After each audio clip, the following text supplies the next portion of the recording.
Pope Francis has called for world financial reform, saying that we suffered from a dictatorship of the economy, that the financial system had made life worse for millions of people in rich and poor countries, and he said there was a cult of money.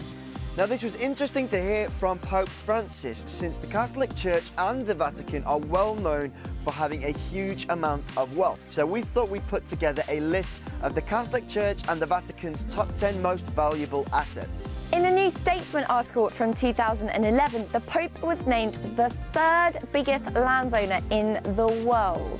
The land he owns includes the 110 acres that make up the Vatican City inside Italy, plus around 177 million acres from land plots all over the world that are owned by the Catholic Church. Only King Abdullah of Saudi Arabia and Queen Elizabeth of the UK own more land than the current Pope. According to an investigative report by The Guardian, Mussolini's fascist regime gave the Vatican a vast sum of money in the 1920s in return for papal recognition. The Vatican used that money to set up a secretive property portfolio now worth more than £500 million.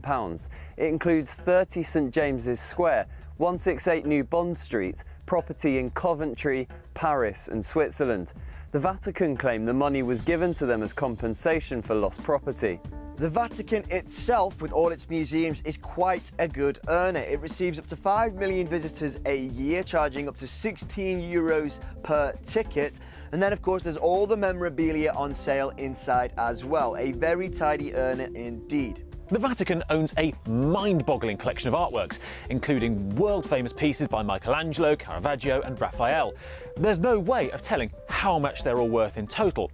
But if you imagine that this Raphael sketch sold for close to 30 million quid on its own last year, then imagine rooms full of his paintings and hundreds of rooms full of the world's greatest painters. Well, Peter Watson suggested the church could raise around £17 billion for the poor by selling off the Vatican's artwork. Then there's all the other ones around the world. There's even a theory, which we've read, that if the Catholic Church decided to sell just a tiny fraction of its art collection, it could cause the world market to collapse. 2 years ago, a report in the German newspaper Die Welt claimed that this publishing company was distributing porn and erotica. After the scandal, it was widely reported that the church was about to sell off the company, but when we looked on the website, we noticed it says this. The company faces the daily challenge of harmonising its Christian worldview with the requirements of the market in a convincing manner. It focuses strongly on its values. Verlagsgruppe Weltbild's shareholders is made up of 12 Catholic dioceses, the Association of German Dioceses, as well as the Soldatenseelsorger Berlin. In 2002, the Vatican dismissed reports that a brothel was operating on church grounds in Moscow as smears. A statement from a papal spokesman said that Franciscan friars had let out a flat on church property to someone who, without their blessing, then used it as a brothel.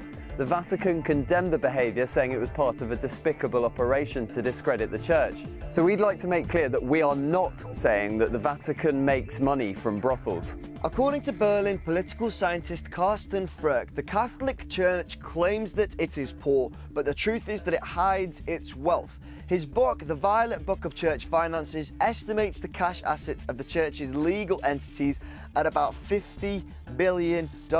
Yes, billion with a B.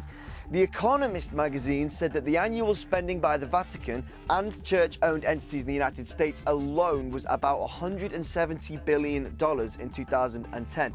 To put that in perspective, the tech giant Apple has a cash pile of about $145 billion. In addition to gold chalices and other valuable items owned by individual churches around the world, over the past 2,000 years, the Vatican has built up a huge amount of jewels and other ornamental items. Among the collection are the fishermen's rings that have been individually made for each new pope. They're the ones that you'll see being kissed by heads of state. The actual value of these rings isn't known, but to give you some idea of their worth, Pope Benedict's ring was made up of 35 grams of pure gold and took 8 artisans working 15 hours a day for 2 weeks to make. It's not all take, though. According to that Economist survey, the church is the largest charitable organisation in the States, distributing nearly $5 billion of aid to the poor in 2010 alone. A declassified 50-year-old Treasury Department memo written by Emerson Bigelow, yes, that is his real name, suggested that after the fall of Nazi Germany in 1946, members of the fascist Ustasha government of Croatia sent 350 million confiscated Swiss francs to the Vatican for safekeeping. The Vatican flatly denied this claim and said there is no basis in reality to the report. Truth be told, it's impossible to accurately estimate the true value of the Catholic Church and the Vatican because its investments and assets are so well guarded.